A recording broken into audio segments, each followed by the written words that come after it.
you've just honed and refined this skill that you've become excellent at. Mm-hmm. And I think when you begin to kind of see the vortex of those two cross, the intersection of your passion and your skill set, and they cross, I think there's a beautiful sweet spot there of beginning to recognize those are the moments where you do come alive when those two intersect and connect. This is the Untamed podcast, where only the few dare to go. We're building a community of adventurous high achievers who refuse to trade our dreams for comfortable mediocrity so that we can unleash our untamed potential. Could you be one of the untamed few? Now, your Untamed hosts, Marc Lucas and Joel Fritz. The idea of calling and purpose is such a central and core idea to human beings. It just cannot be talked about enough, and we have to be able to come to conclusions of what we think about that. And so we're here to do that today, and we're asking the question. We are asking a very important question. What is it that is keeping you from your calling? It's so good. And it reminds me in so many beautiful ways of a great show that I know you and I both love. Come on. Called The Amazing Race. It's amazing. I think it is amazing. I think it might be possibly the best. If there is good reality television, it's probably the best reality television show on TV, and probably been on TV for like 20 years. Oh, it almost dates us. I feel so like. Good. No, it's dude, good. It's still on. It's still on currently. So if you're in your 20s, get with it. But the reality is, The Amazing Race in this show, Joel, my wife and I first off wanted, I remember the moment where we're on the couch, we're newly married, and I had watched the show before I was married to Tammy. Obviously, she'd watched the show because she loved it as well. But we kind of grabbed each other's hand and we're like, we should go on this show. We would crush it on this show. We would dominate as a contestant on The Amazing Race. Or your marriage would fail. Or No, you guys would. You said that. Or we would get into a lot of fights and be the couple that might be fighting. Because I hate reading maps, and that's the part that I didn't like about the show. I was fine eating the food. So there was always some crazy challenge with eating food. But anyways, we're watching this show, and I come to realize that in The Amazing Race, there's this really powerful acronym that comes out of The Amazing Race. And it spells, obviously, race. Uh-huh. And it spells, the R is running, the A is aimlessly, C, chasing everything. And I remember the first time I thought through this running, aimlessly, chasing everything, and I thought to myself, man, I am convicted of this. Because my wife and I, and I'll speak just mainly for myself right now. Sorry, sweetie, I'll stop speaking for you. But I remember thinking to myself, I am just a guy that loves to be in action. Uh-huh. I love a guy that loves to be busy. Yeah. I love to be running at a high pace. And I love to be productive. And I began to realize that in my life, there is a often tendency to have busyness, workaholic, high achiever, tons of goals, and yet I don't know how to slow down. I don't know at times how to really pump the brakes or even pull the e-brake. All right. And begin to slow down. And in this process, I realized that when I would try to process the deeper things, the meatier things that we've talked about before in different pods, the meatier things in life, like understanding, what is my calling? Mm-hmm. I came to a place of realizing there is just this hum. There is this constant hum that just zzz. Yeah. It just constantly is there with me. And it was hard for me to begin to process, how do I dissipate out that hum? What does that process look like to be able to remove that zzz? Yeah. And I could kind of get it a little bit slower, zzz, but it was still faint and it was still there. And then I realized in this running aimlessly, chasing everything, that I had to begin to have a paradigm shift in my soul and mind and heart to begin to create margin and space to be able to say, how do I get away into a mini adventure? How do I get away from my surroundings that I'm in right now to be able to go break away and to spend time in the beauty of the creation that's all around us, and to find a quarter of a day, a half a day, a couple hours to be able to leave the phone in the car, to be able to just cut the cord, the old days of cutting the cord and cable, to cut the cord from all the things that kept me connected and kept that zzz, and I had to cut, and I had to get away and begin to just be still, begin to kind of process thoughts for the first time in a long time, begin to ask some greater questions to God around who am I, what's my calling, what's my purpose, what are my passions, what are my skills. And that TV show, believe it or not, like in a really rad way, God used that TV show to remind me of the tendencies that I have to chase everything and the tendencies that I need to start cultivating, which is a tendency and a habit, and build a habit, and stack a habit, to get away, to disconnect from all the things that are attached to me, especially my phone, and to be able to go and be with God and begin to ask these deeper, meatier questions with God. Oh, that's good stuff, man. That is good stuff. And I totally agree. First off, I totally agree that I love that show. You and your brother. Yeah, and my brother and I, we totally wanted to submit an application. We never did. I don't know why. Maybe it's one of those things that didn't seem all that important. You probably would have won it with your brother. That's right. And I didn't. Unless Tammy and I were on the show. Well, then it would have been a good challenge, good competition. It would have been a good. But that's so good, and that business, that is a frantic show. If you watch it, I mean, honestly, I don't know how many seasons you can watch because the variance is somewhat low after you've seen it 5, 6, 7 seasons. That's true. It is frantic in nature. It's fascinating to see the decisions that people make and the choices that they make and what they do. And the challenge that they face, but it's frantic and it's kind of the same thing. Everybody's scrambling. They're not sleeping at night. They're missing planes and all of these things that create a lot of anxiety. And so it is definitely good competition, but it's frantic, and we can tend to live our lives frantically. But that frantic nature of things is going to crowd out stillness. It's going to crowd out our ability to listen for the voice that is going to share with us our calling. Yeah. And that's a critical piece. And we're going to talk a little bit about that. And if people do stick with us, we've got some really cool suggestions at the end of this. What actually a thing that we're going to teach you how to do at the end, and hope that you actually go do it. Yeah, so stay with us for that. But when you're talking about that hum, I had a visual image, and it's a strong visual image. And I imagine there's other people with us right now that have had this experience. My wife implemented, maybe that's a weird word to use, all right, but my wife started using a sound machine probably like 15 years ago. And oh my word, now we can't go anywhere without the sound machine. It's the first thing that gets packed. It's one of the most important things. And now you could kind of limp by now. Our phones have white noise apps and things like that. But that's what I think of when you think of the hum. But what's the point when you mention the hum? What is the point of a white noise or sound machine?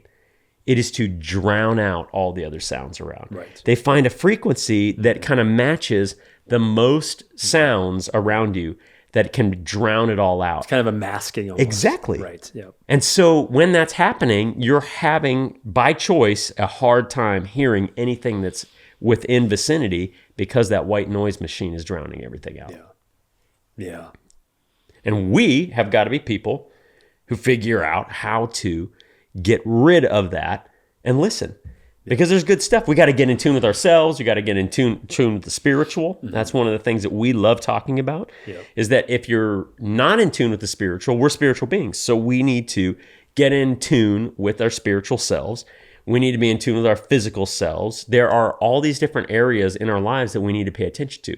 We have a tendency, though, as men, often especially as achievers like you're talking about, where we pay attention to the things that give us real frequent feedback loops on success. And that is one of those things that we have a hard time putting aside. But we have to look at other areas of our lives. We've got to look at that spiritual. We've got to look at things that are core to us, like calling. What are we made to do?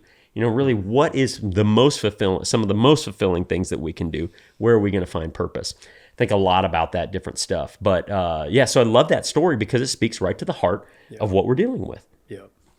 Well, and I think one of the things that I've helped men do is you and I both have our individual coaching and consulting businesses, is I love to begin to process is we identify the importance of disconnecting, getting away to a space that's probably in nature. We'd recommend in nature, this mini adventures. Yeah. And to begin to process through some of these questions. And some of the first questions that I ask men in these settings is this: what are the things that you're doing where you feel alive? What are the things that you're doing where you have kind of this come alive moment where there's this, we talked a lot about it, this awakening, and there's this process of you really being energized and coming alive. And then we begin to write those down, begin to process those together. And then also as we process those things, we also process their skill sets. What are the things, and I love to ask this question, what are the things that you're doing where you've had moments when you think about it, other people have come up to you and said, you know, when you do this thing, you're really good at it. Like you do it really well. And you might not even have to really put much energy or effort into that. Yeah.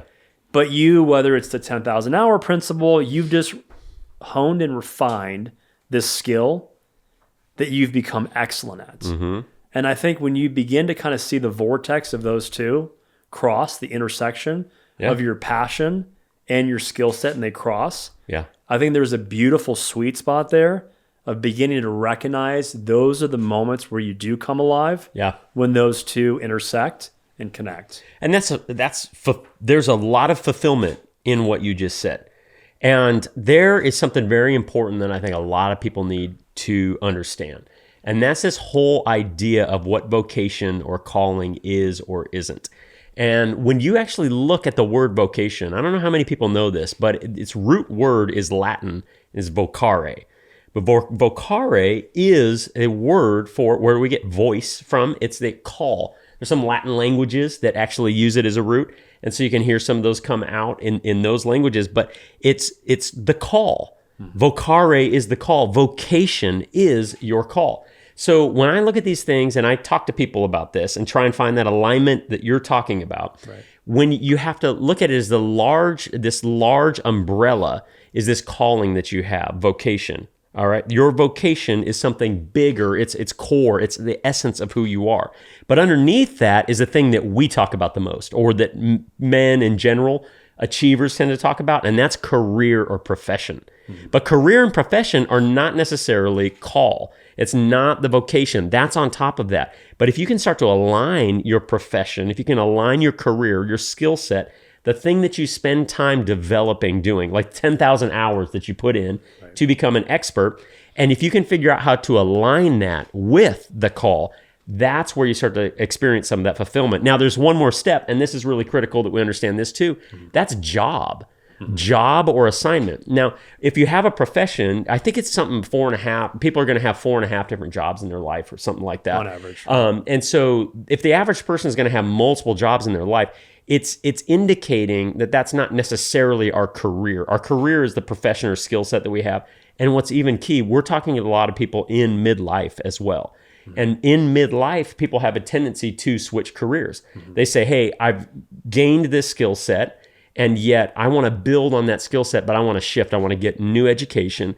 I want to do something different, something that is more fulfilling to me. That's the word. Yeah. And what they're trying to do is this simple alignment of vocation, calling on top, aligning their profession or skill set, and they're being trained in that in order that they can get a job or assignment within the field that brings them passion, and they can experience fulfillment because they're walking out their calling.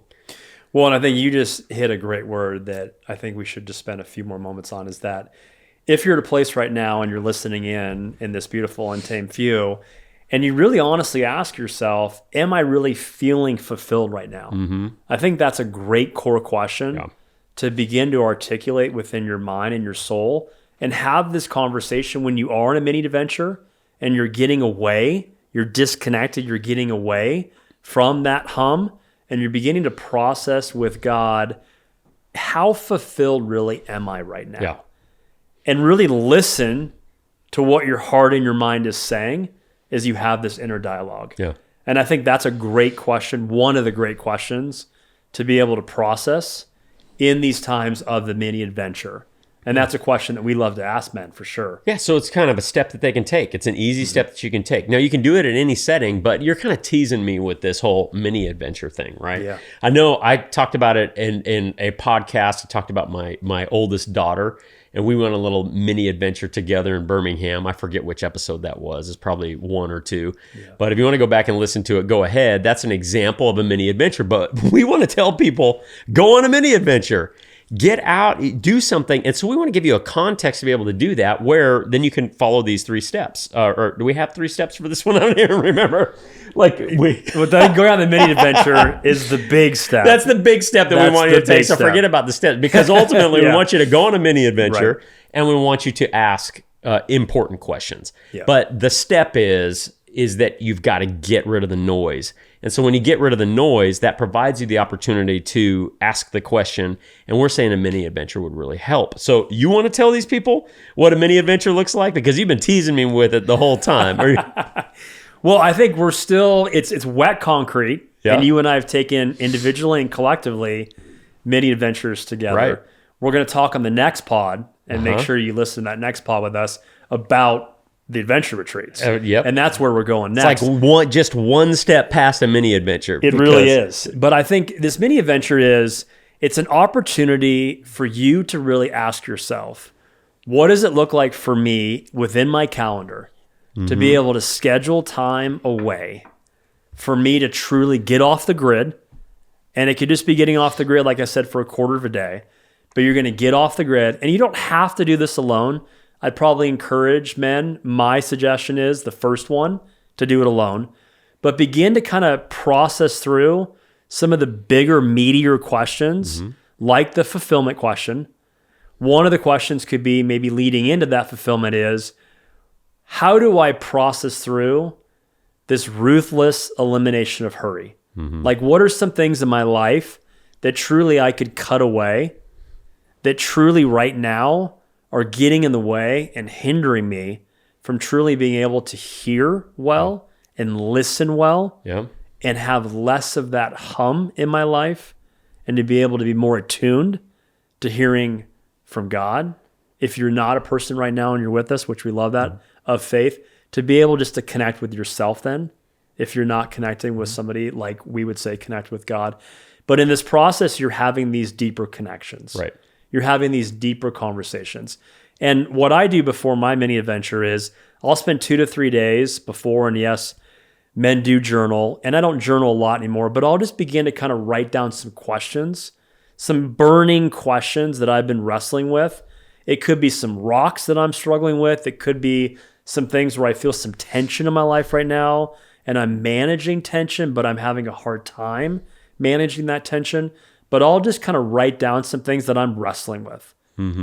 Could be some things that I'm also celebrating. Doesn't have to always be necessarily some of the negative, but I'll write down some things that are really in the core inner part of my heart right now, in my mind right now.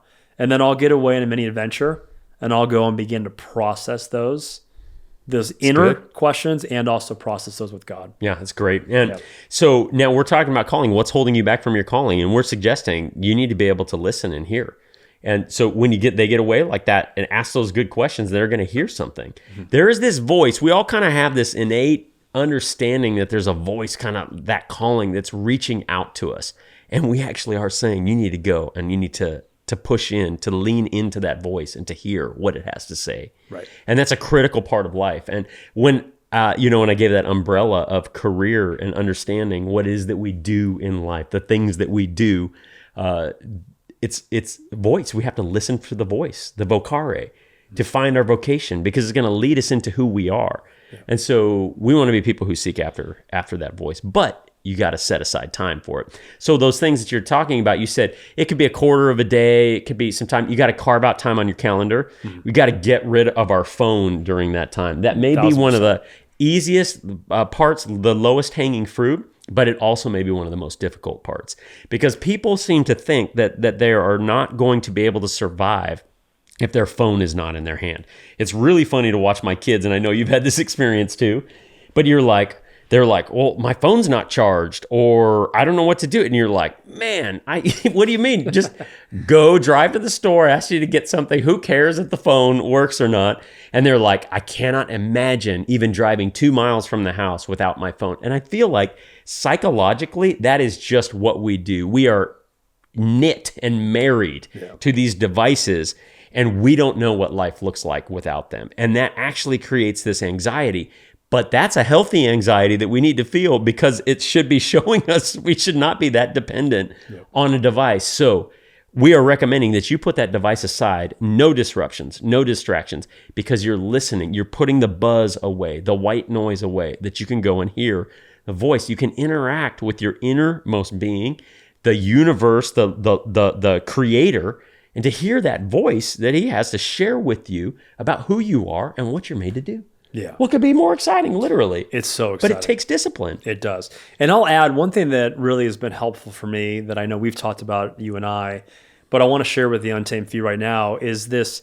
In this process of having dialogue, I had to identify what is the lie that I've been believing, the lie that truly has shaped my identity, and it's caused my identity to really be fractured. It's caused me to put my identity in things that I should not be putting my identity in. Yeah.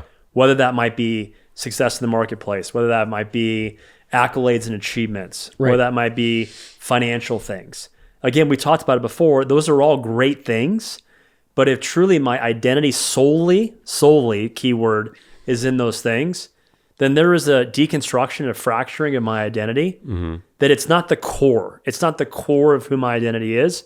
So in this process of having the mini adventure, one of the great steps for me while I'm in this dialogue and listening well is to be able to process with God a question around, what are some of the lies that I've been believing? Yeah. When it comes to when I look at myself, the labels that I put on who I am, when I look at those labels, what are some of the false identities that I've been putting as some of the core labels that aren't my core labels? And I begin to process that with God. And what it does, Joel, is once I identify those, then I begin to give those over to God and say, God, I don't want to put my stock into these labels. Love it. And when I do that, then it allows me to pivot into a deeper core conversation with God, looking at the core root of who I am. Yeah. A child of God, created in his image, We're which talking we all about are. identity right here. That's the true nuts and bolts DNA of identity. Right. And all of us listening in, you're a child of God. Yeah. All of us listening in, you are created in the image of God. Yeah. So when we really understand, and even if you don't right now believe that, and you don't know where you are in this faith journey, you're in a process, and we're glad that you're with us. But in this process, in this journey, when I began to solely start believing that, Joel, is when I truly felt some of the greatest freedom, some of the greatest peace, some of the greatest calling in my life, because I was stripped from believing that I'm a human doing, and I thought more I'm human being. Right. That my identity is not, and even my acceptance in love from God is not tied in the things I do. Yeah. It's tied in the being of who I am. Yeah. And that was a big switch for me. Sure. Because you and I both are high achievers, and the men with us right now, we're high achievers. What we achieve and what we gain in the way of success and the mountaintops that we climb, beautiful mountaintops. But at the end of the day, the mountaintops and the things that we achieve does not necessarily define me and my identity, Right. or define anybody listening in their identity. Yeah. Well, that's I love what you said. You know, human being or human doing. You can ask it in a question form. You can say, who do I want to be, or what do I want to do? And you can weigh those and go, well, which do I really need to answer? Well, it's more important to answer who I want to be than what I want to do, because what I want to do can flow out of who I want to be. Exactly. And I love it, that's why we are human beings, because we are in existence. We're being right now. And so we want to understand that. I love everything that you just went into right now. It's so powerful. And I think that identity conversation, that's its own podcast. I mean, there's so much there that you just, you kind of like you crack the shell and stuff's starting to pour out there. We'll get there. but we know in simplicity, for simplicity's sake, we know that there's a core identity that we have to uncover, and that's about who we are and who we want to be. And all the other stuff comes out of there, right? But there are other things that are not as important that we tend to focus some attention on. And many of those things that we talk about right now are the stuff that we involve ourselves in our careers. And so understanding really who we are is more important than just the things that we do, the jobs that we have, which we'll have multiple of in our lives. Right. So we need to get back to these core issues to understand ourselves so that everything can kind of fall in line. And a mini adventure will help us. And I couldn't help, and we could probably wrap up with this, but I just have to tell a story about it, because I'm thinking, well, have we painted a picture for people? And so it came to me, I started asking myself, what is a mini adventure that I've been on? And it was a while ago now, but I went on a hike and actually chose to fast during that time, and went on an overnight hike and just, hiked out into the wilderness, and brought the right gear with me, but took a hike and stayed the night, and basically was quiet that entire time. And what's fascinating to me are the stages that I went through in that little mini adventure, because first off, you have to make the decision to do it. I took an extra step and said, well, I'm not going to eat while I do it as well, which is even more uncomfortable. But that initial process is uncomfortable.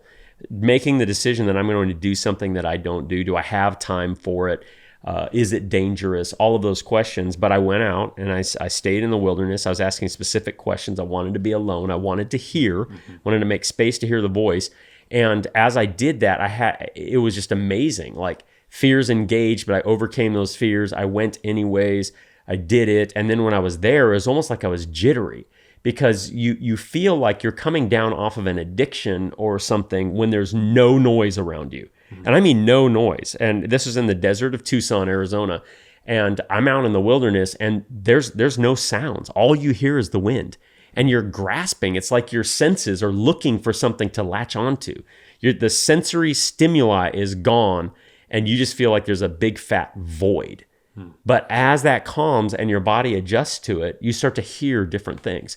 And it truly is incredible. You are in tune. It's kind of like people would say that, or you are in tune with everything around you, with a more spiritual world than just that physical world, because all the voices are drowned out. And that's such a powerful example to me, because I think, it just shows that was just a choice that I made, and I wandered off and I did it. I made sure that I was prepared, but it had an impact on my life. I was making a very big decision at that time, and I didn't want to make the decision without giving myself space to hear. And I'm glad I did. And in the end, the result was wonderful. And I think it's a powerful experience that I had, and everybody should have. Carve out time for that mini adventure. Ask the questions and find that alignment, because when you understand who you are and you align the things what you do with who you are, it's a powerful experience filled with so contentment. Beautiful. No, it's so beautiful. The last thing I'll share just quickly, and then we'll say goodbye to the Untamed few, is, and I love what you just shared, I'm trying to right now, and I'm going to challenge men to think through their calendars. We talked a lot about your calendar. This might sound aggressive, but I'm still going to say it. I'm challenging you even once a week to find a small amount of time, could just be a couple hours or an hour, to be able to go on a mini adventure and to begin to, we talked about the word attune, to attune yourself to the greater voice of hearing from our Creator. But also I'm going to use another word. It also increases, when I do this, my sensitivity and awareness. Yeah. I have a higher sense of sensitivity and awareness to what God is showing me, to what truly is going on in my life. And it allows me to really push away that hum in the amazing race. What I'm doing right now, Joel, and sometimes I even talk to you in these moments, but I do it more when I'm not in conversation with you, is I fish once a week by myself, and I get out and I bass fish. And during this time of bass fishing, I truly just allow my thoughts to just be open. What do I need to hear right now? And asking two very simple but powerful questions before God. God, what is it right now you're showing me? Question one. And God, what is it you want me to do with what you're showing me? And I just have this dialogue back and forth by those two questions while I'm trying to hook some largemouth bass. But I'm doing that in a way that's consistent once a week. I'm fishing sometimes more than once a week, but I'm doing fishing by myself once a week, having these dialogues that help me gain more of a sensitivity and clarity to the calling that he has for my life right now.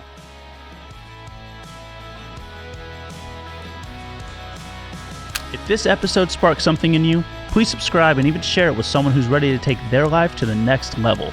We're always on the hunt for men who are looking to become untamed and release their untamed potential. Also, if you found value in this conversation, then please rate the podcast and leave a comment. It makes a huge impact in building our community. We'll see you next time when the adventure continues, or maybe when yours begins.